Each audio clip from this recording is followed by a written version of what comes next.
নমস্কার, ইউটিউবের সকল ভক্ত শিষ্যদের জানাই আন্তরিক প্রীতি, শুভেচ্ছা, অভিনন্দন। নিশ্চয়ই ভালো আছেন। অত্যাধিক দাবদাহ চলছে। হট গরমে খুব ঠান্ডা জল খাবেন না, একটু শরীরের ঘামগুলো চলে যাবে, তারপরে হালকা ঠান্ডা জল খাবেন। খুব হট ঠান্ডা খাবেন না, এতে অ্যাজমার প্রবলেম বাড়বে এবং প্রবলেম হবে শারীরিক।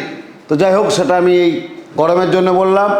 এখন আমি একটা বড় জ্যোতিষের টপিকস নিয়ে আসছি যে রাহুর কুপ্রভাব চলছে আপনার।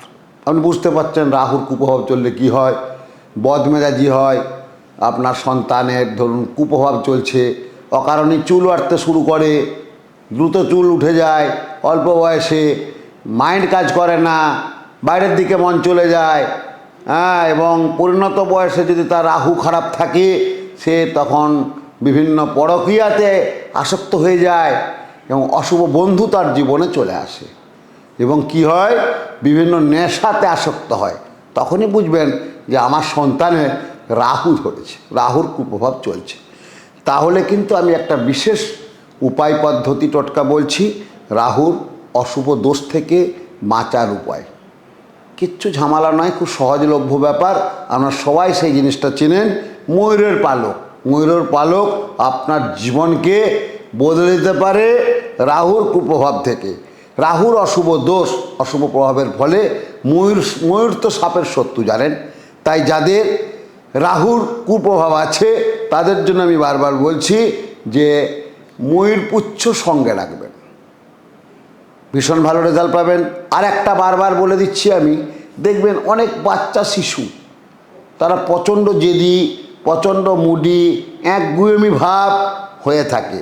তাহলে আপনার কথা শুনছে না, তাহলে তাকে প্রতিদিন ময়ূর যে পুচ্ছ আছে এবং সে ময়ূর পুচ্ছর যে আমরা কি বলি হাওয়া দেওয়া, ময়ূর পুচ্ছ দিয়ে বাতাস করবেন। যদি আপনি তাও না সময় পান, তাহলে আমি বলবো আপনার বাড়িতে ফ্যান আছে, ফ্যানের একদম সুন্দর করে ফ্যানের জায়গাতে একটু ময়ূর পুচ্ছ লাগিয়ে দেবেন, ভীষণ ভালো হবে। এই রাহুর অশুভ দোষ থাকলে আমি একটু আগে বললাম যে আপনার সন্তানের ভীষণ ক্ষয়ক্ষতি হচ্ছে, আপনার সন্তানের ভীষণভাবে কাজে ঝামেলা হচ্ছে, আপনার সন্তানের বছর বছর অ্যাক্সিডেন্ট হচ্ছে, তাহলে দেখবেন ভীষণ ক্ষতি হচ্ছে। যদি বাড়িতে কোনো পোষা প্রাণী বা পোষা পাখি যদি হঠাৎ করে মারা যায়, তাহলেই দেখবেন আপনার কোনো রাহু অশুভ চলছে। আপনারা একটি কুকুর পুষেছেন, অনেক বয়স হলো কুকুরটির, কিন্তু কুকুরটা ভালো, হঠাৎ করে মারা গেল। বা আপনি একটা কোনো পশু পাখিকে এনেছেন ঘরে, সুন্দর আপনার প্রিয় হয়ে গেল, হঠাৎ করে মারা গেল, দেখবেন কোনো রাহুর কুপ্রভাব আছে। এর জন্য বলবো আপনারা একটা কাজ করবেন, অমাবস্যার দিন একটি রক্তচন্দন কাঠ, একটা হয় সাদা চন্দন, একটা হয় রক্তচন্দন। রক্তচন্দনের যে কাষ্ঠ পাওয়া যায়, যে চন্দনকে আমরা পিঁড়িতে বেটে ঈশ্বর সাধনা করি, ঈশ্বরের পাদপদ্মে দিই, ঈশ্বরের গায়ে দিই, যে চন্দন আমরা টিক পরে থাকি, সেই রাহুর চন্দনের টিক। তো রাহু চন্দনের টিকটি কি? অবশ্যই কিন্তু রক্তচন্দন। আপনি রক্তচন্দন প্রতিদিন বাটবেন, বেটে একটা শিশির মধ্যে রেখে দেবেন, বা প্রতিদিন বেটে যদি রাহু ওং রাং রাহবে নমঃ, ওং রাং রাহবে নমঃ, ওং রাং রাহবে নমঃ বলে এই মাঝের আঙুল দেবেন। এটি মাঝের আঙুলটা হচ্ছে শনির আঙুল, এই মাঝের আঙুলটা হচ্ছে রাহুর আঙুল। সে রাহুর আঙুলের টিক মেয়ে যদি হয়, বাঁ হাতের মাঝের আঙুলের টিক পরে রাস্তায় বেরোবেন, কর্মকাণ্ডিক বেরোবেন, স্কুল কলেজ যাবেন হালকা পড়বেন, ছেলেদের হলে ডানাতে পড়বেন, দেখবেন রাহুর অশুভ দোষ অনেক কাটবে, বিপদ ভাড়া অনেক কাটবে। সঙ্গে অবশ্যই অমাবস্যার দিন লাল ফুল, লাল মালা, লাল ফল, লাল মিষ্টি দিয়ে, লাল চন্দন কাঠ দিয়ে কোনো শক্তি মন্দিরে, যদি ছিন্নমস্তার মন্দির পান তো খুব ভালো হয়, তবে ছিন্নমস্তার মন্দির কি সহজেই মেলে না। একটা তো আছে রাজারাপ্পা, একটা আছে বাঁকুড়া বিষ্ণুপুর। বাকি যদি ছিন্নমস্ত কোনো প্রতিষ্ঠিত মন্দির পেয়ে যান তাহলে তো আপনার সোনায় সোহাগা, আপনার রাহু কিন্তু অচিরেই কেটে যাবে। কিন্তু লাল মালা, লাল ফুল, লাল ফল, লাল মিষ্টি, লাল শাড়ি এবং লাল রক্ত চন্দন কাঠ দিয়ে আপনি পুজো দেবেন। আর চন্দন কাঠটি যদি ছিন্নমস্ত না পান, কোনো শক্তির মন্দিরে গিয়ে ওই চন্দন কাঠটি গিয়ে ব্রাহ্মণ ঠাকুরকে দান করবেন।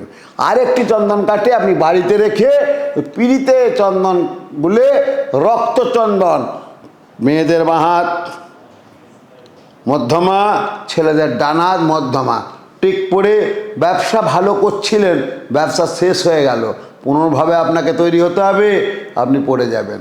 বিপদ আপদ কাটবে, হৃষ্টপাড়া খাটবে, রাহুর অশুভ দোষ থেকে বিনাশ হবে।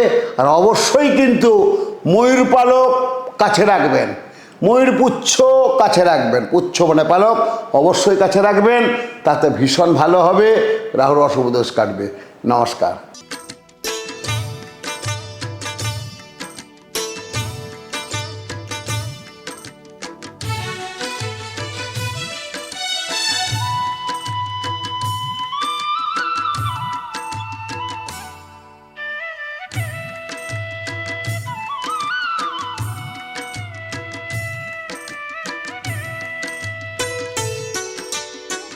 গুরুবরকে জানাই গো প্রণাম, তস্मै শ্রী গুরুবে নমঃ। গুরুবরকে জানাই গো প্রণাম, তস্मै শ্রী গুরুবে নমঃ। হবে স্বপ্ন সাকার, মিটে যাবে অন্ধকার, হবে স্বপ্ন সাকার, মিটে যাবে অন্ধকার। শ্রী শ্রী বিশ্বনাথ শাস্ত্রী জেনার নাম, শ্রী শ্রী বিশ্বনাথ শাস্ত্রী জেনার নাম, তস্मै শ্রী গুরুবে নমঃ। গুরুবরকে জানাই গো প্রণাম, তস্मै শ্রী গুরুবে নমঃ। গুরুবরকে জানাই গো প্রণাম, তস্मै শ্রী গুরুবে নমঃ।